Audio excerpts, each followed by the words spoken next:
Guys welcome back my self S के अग्रवाल।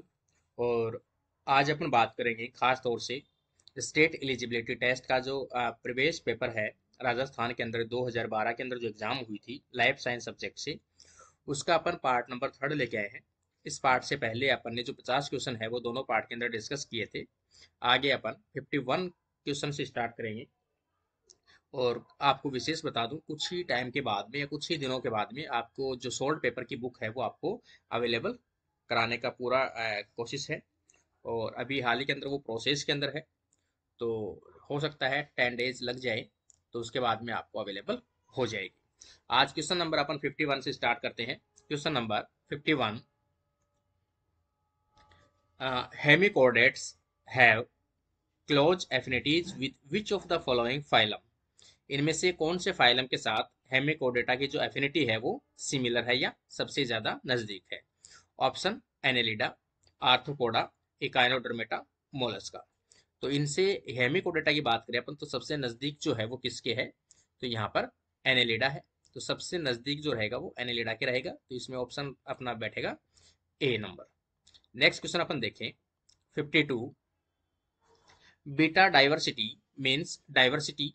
तो beta diversity को डिफाइन अगर अपन करें कैसे कहते हैं, क्वेश्चन ऑप्शन दिए गए हैं से over a large area, second with in A site, third over an area consisting of many habits, D over an area consisting of single habit. तो देखो बीटा डाइवर्सिटी होता है कि किसी भी एक हैबिट से दूसरे हैबिट के अंदर जाते हैं तो वहां की जो डाइवर्सिटी होती है वो अपन क्या बोलते हैं, बीटा डाइवर्सिटी बोलते हैं। तो यहाँ पर देखो ऑप्शन नंबर सी दे रखा है, over an area consisting of many habits. Hindi में देखें कई आवासों वाले क्षेत्र में होती है, तो उसे अपन क्या कहते हैं, बीटा डाइवर्सिटी कहते हैं। तो यहाँ पर अपना जो राइट आंसर होगा वो हो जाएगा सी ऑप्शन। नेक्स्ट क्वेश्चन अपन देखते हैं 53, any energy source that reduce the cost of internal self maintenance of the ecosystem and thereby increase the amount of other energy which can convert to production। मतलब जो invest energy है वो कम और production energy high करता हो, तो ये जो कंडीशन है ये उसे क्या कहते हैं। तो यहाँ पर ऑप्शन में इसमें दिए गए हैं स्थित सस्य या फिर अपन का standing crop, energy subsidy, standing state और एनर्जी स्ट्रेस। तो यहाँ पर ऑप्शन अपन बी देखें ऊर्जा सहायता। इसमें कंडीशन होता है कि आप कितना इन्वेस्ट करते हो और कितना बेनिफिट होता है उसके अकॉर्डिंग है ये। तो जहां पर ऊर्जा कम इन्वेस्ट हो और हाई प्रोडक्शन आए तो उसे अपन क्या कहते हैं, एनर्जी सब्सिडी, ऊर्जा सहायता। तो यहाँ पर जो कंडीशन है any energy source that reduce the cost of internal self maintenance of ecosystem, तो इसके अकॉर्डिंग अपना राइट आंसर जो बैठेगा B option, energy subsidy. Next question अपन देखें 54, permanently stratified lake are called. तो देखो परमानेंटली स्ट्रेटिफाइड की अपन बात करें कि कोई भी पानी का ऐसा सोर्स जिसमें अलग अलग लेयर पर अलग अलग टेम्परेचर हो या अलग अलग लेयर में वो डिवाइड हो परमानेंट रूप से, तो उसे अपन क्या कहते हैं, स्ट्रेटिफाइड लैक्स कहते हैं। तो यहाँ पर स्ट्रेटिफाइड में ऑप्शन दिया हुआ है ओलिगो मेक्टिक लैक, मेरो मेक्टिक लैक या पॉली मैक्टिक लैक और मोनोमैक्टिक लैक। तो यहाँ पर देखो परमानेंटली स्ट्रेटिफाइड बोल रहा है कि अलग अलग लेयर जिनमें परमानेंट लेयरिंग बनी हुई हो, तो उसे अपन कहते हैं मेरोमैग्नेटिक लैक। इनमें परमानेंटली लेयर है वो आप ऑब्जर्व कर सकते हो। अलग अलग नीचे से ऊपर की तरफ अपन जाते हैं तो अलग लेयर लेयर जो है वाटर के अंदर दिखाई देगी कि उनका टेम्परेचर है वो अलग अलग होगा, तो उस आधार पर इनमें लेयरिंग डिवाइड की गई होती है। तो यहाँ पर अपना राइट आंसर जो बैठेगा वो बैठेगा बी ऑप्शन। नेक्स्ट क्वेश्चन अपन देखें 55, a highly concave survival curve denotes. तो अपन सर्वाइवल कर्व जब पढ़ते हैं उसमें तीन ग्राफ अपन पढ़ते हैं। सबसे एक तो नीचे वाला होता है, एक बीच वाला होता है और एक अपर का होता है। तो अपर वाला जो होता है वो सबसे ज्यादा सर्वाइव करता है। तो यहाँ पर अपन देखें कि वो कैसे फॉलो करता है। तो यहाँ पर दिया हुआ है option A, high mortality during the young stage, high mortality during the adult stage, low mortality during young stage और survival differ greatly in successive life history. तो देखो जो कॉनकेव सर्वाइवल कर्व है, तो उसको अपन देखें तो उसमें ऊपर की तरफ स्टेबल चलता है और बीच में जाकर उसका ग्राफ नीचे आने लगता है। तो बीच वाली जो कंडीशन है, मतलब हाई मोर्टेलिटी, मृत्यु दर ड्यूरिंग द यंग स्टेज के अंदर उसमें जो जीवों की मृत्यु है वो अधिक होने लगती है, इसके कारण से ग्राफ नीचे आने लगता है। तो यहाँ पर अपन देखिए ऑप्शन ए जो है वो इसको सही एक्सप्लेन करता है कि बीच की एज से ऑर्गेनिज्म की डेथ रेट है वो अधिक होने लगती है, जिसके कारण से ग्राफ है वो हाफ के बाद में नीचे आने लगता है। तो इसका राइट आंसर आ जाएगा ए। नेक्स्ट क्वेश्चन अपन देखें 56, the fraction of total amount of substance in a component which in released और enter in given period of a time. तो यहाँ पर दे रखा है किसी भी सब्सटेंस के लिए, जैसे अपन यहाँ पर देखें किसी घटक में पदार्थ के कुल मात्रा का वह भिन्न जो दिए हुए समय में निकलता हो, मतलब प्रोडक्शन कितना होता है, उसकी प्रोडक्टिविटी कितनी होती है, या वो कितना उसमें एंटर करता है, को कहते हैं। तो वो जो कंडीशन है उसे अपन क्या कहते हैं। तो यहाँ पर जैसे ऑप्शन दिया गया है टर्न ओवर और residence time, standing time, standing state और टर्न ओवर टाइम। तो यहाँ पर टर्न ओवर रेट, हाँ, तो इसका जो राइट आंसर बैठेगा वो बैठेगा टर्न ओवर रेट, कि उसका टर्न ओवर करने का रेट कितना है, प्रोडक्शन करने का रेट कितना है। तो यहाँ पर जो इसकी राइट आंसर जो बैठेगा वो बैठेगा डी ऑप्शन, ये। नेक्स्ट क्वेश्चन अपन देखते हैं 57,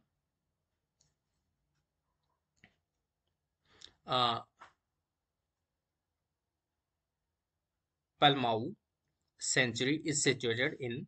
तो ये जो पलमाऊ अभ्यारण्य है ये कहाँ पे उपस्थित है। ऑप्शन में उड़ीसा में, पश्चिम बंगाल में, कर्नाटक में और बिहार में। इस क्वेश्चन को वैसे आरपीएससी के द्वारा डिलीट किया गया था, इसलिए अपन इसको स्टार में डाल देते हैं। नेक्स्ट क्वेश्चन अपन देखते हैं 58, the Y shaped energy flow model was was first of all given by. तो ये किसके द्वारा दिया गया था, वाई शेप्ड मॉडल। तो वाई शेप्ड मॉडल किसके द्वारा दिया गया था, ये अपने को पता है, ये ओडम के द्वारा दिया गया था। यहाँ पर एच टी ओडम। तो इसका राइट आंसर जो है वो आ जाएगा अपना बी ऑप्शन। नेक्स्ट क्वेश्चन अपन देखते हैं 56, first successful animal cloning was done in the year of 1997 at the. तो ये जो फर्स्ट जो एनिमल क्लोनिंग है वो की गई थी, तो कहाँ पे की गई थी ये पूछा गया है इसमें। तो यहाँ पर अपन ऑप्शन देखें Smithson institute, Roslin institute, Franklin institute और मार्क इंस्टीट्यूट। तो इसके अकॉर्डिंग इसका राइट आंसर जो है रोजलिन इंस्टीट्यूट के अंदर सबसे पहले एनिमल क्लोनिंग का एक्सपेरिमेंट किया गया था। तो यहाँ पे इसका जो राइट आंसर आ जाएगा वो आ जाएगा Roslin institute, option number B. Next question अपन देखते हैं 60 नंबर, द, यहाँ पर अपन देखें theory of abiogenesis is oldest view of evolution which is supported by. तो यहाँ जो एबायोजेनेसिस है, जो थ्योरी है उद्विकास के प्राचीनतम दृष्टिकोण में जीवात जनन के सिद्धांत को समर्थन दिया था। तो यहाँ पर एबायोजेनेसिस थ्योरी को सपोर्ट किसने किया था। तो यहाँ पर इसका राइट आंसर जो आ जाएगा वो आ जाएगा थैल्स ने इसको सपोर्ट किया था। तो यहाँ पर इसका राइट आंसर हो जाएगा थैल्स एबायोजेनेसिस को इसने सपोर्ट किया था। नेक्स्ट क्वेश्चन अपन देखें 61, development of resistance against DDT by mosquitoes is an explained by, या एग्जाम्पल ऑफ। तो यहाँ पर देखें development of resistance against DDT by mosquitoes is an example of. ये एग्जाम्पल किसका है कि डीडीटी के प्रति जो मच्छर हैं या मॉस्किटो हैं वो क्या होने लगे, रेजिस्टेंट होने लगे। तो ये जो कंडीशन है वो कंडीशन किसकी है, नेचुरल सिलेक्शन की कंडीशन की, जैसी उनकी आवश्यकता है वैसे वो अपने आप को अडेप्ट कर लेते हैं। तो ये कंडीशन है, तो उसमें जो चेंजेस हुए उस कंडीशन क्या कहते हैं, नेचुरल सिलेक्शन की कंडीशन को डिफाइन करता है कि डीडीटी के प्रति ये कैसे हो गए मॉस्किटो रेजिस्टेंट होते जा रहे हैं। तो ये कंडीशन आ जाएगी नेचुरल सिलेक्शन। नेक्स्ट क्वेश्चन अपन देखिए 62, theory of catastrophism basis of fossils study was given by. तो ये जो कैटास्ट्रोफिज्म जो थ्योरी है फॉसिल्स की स्टडी के लिए, ये किसने दी थी?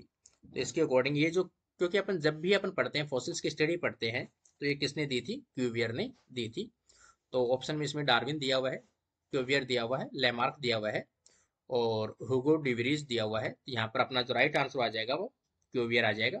तो यहाँ पर ऑप्शन दिया गया है बी, कैवेरी या क्यूवियर। तो इसका राइट आंसर जो आ जाएगा वो कैवेरी।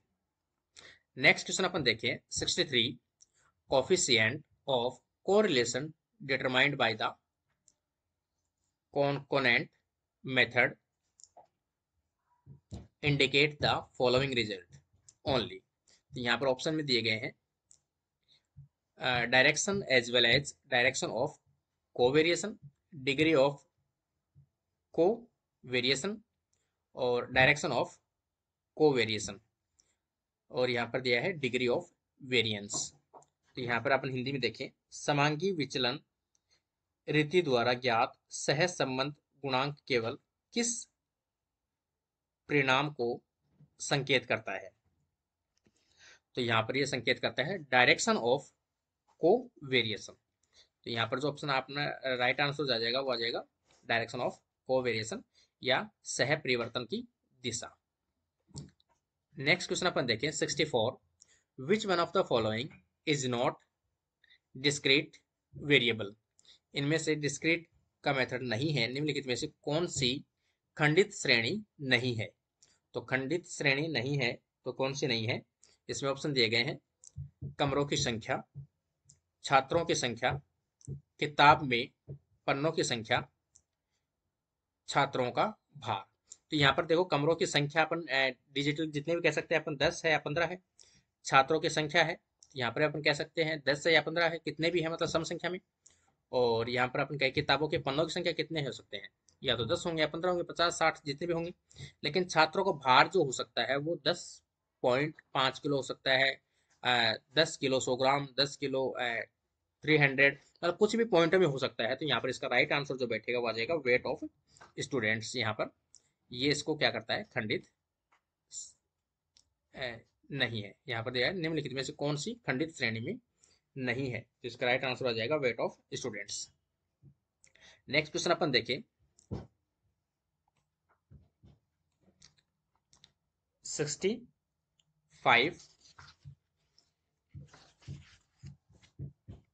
65 में अपन देखें Golay cell is generally used इन।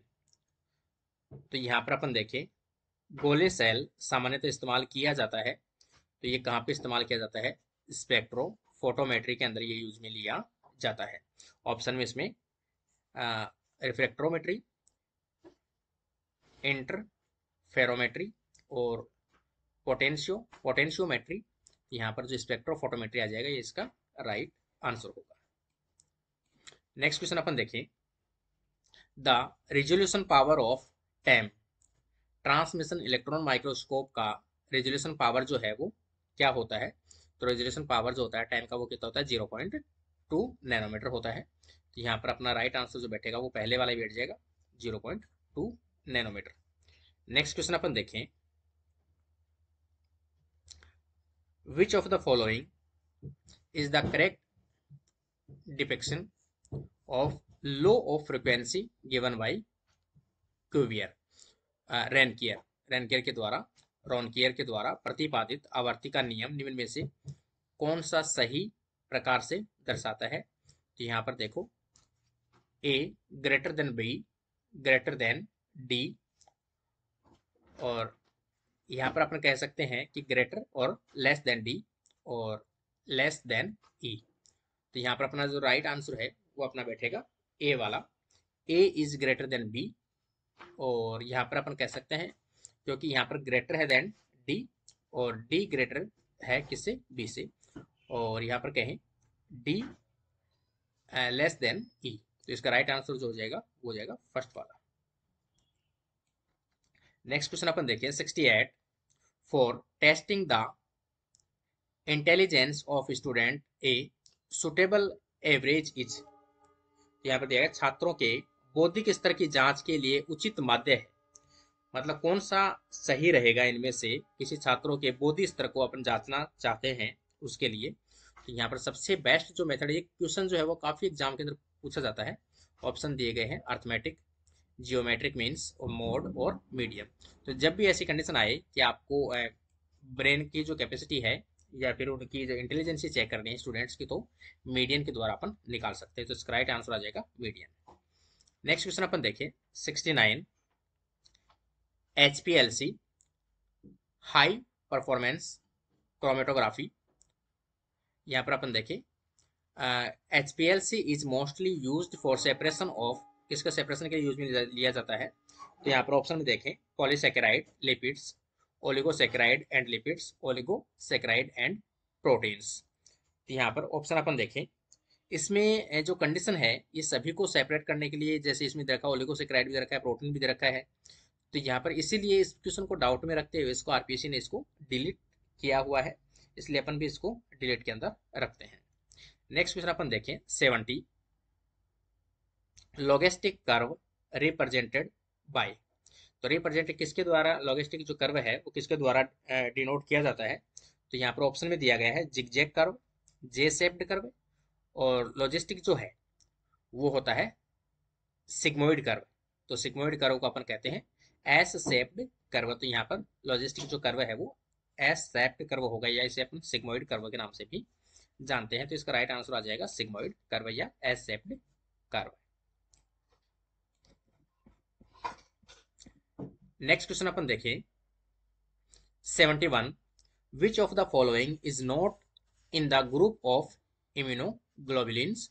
इनमें से एंटीबॉडीज के ग्रुप में नहीं डाल सकते। तो यहाँ पर देखो इम्यूनोग्लोबुलिन ए भी होती है, एंटीबॉडी डी भी होती है, ई भी होती है, लेकिन एफ नहीं होती है। तो यहाँ पर इसका जो राइट आंसर आ जाएगा वो आ जाएगा डी, क्योंकि इम्यूनोग्लोबुलिन जो है या फिर अपन एंटीबॉडी एफ कहते हैं, तो ये नहीं पाई जाती है। तो यहाँ पर इसका राइट आंसर जो आ जाएगा वो आ जाएगा डी।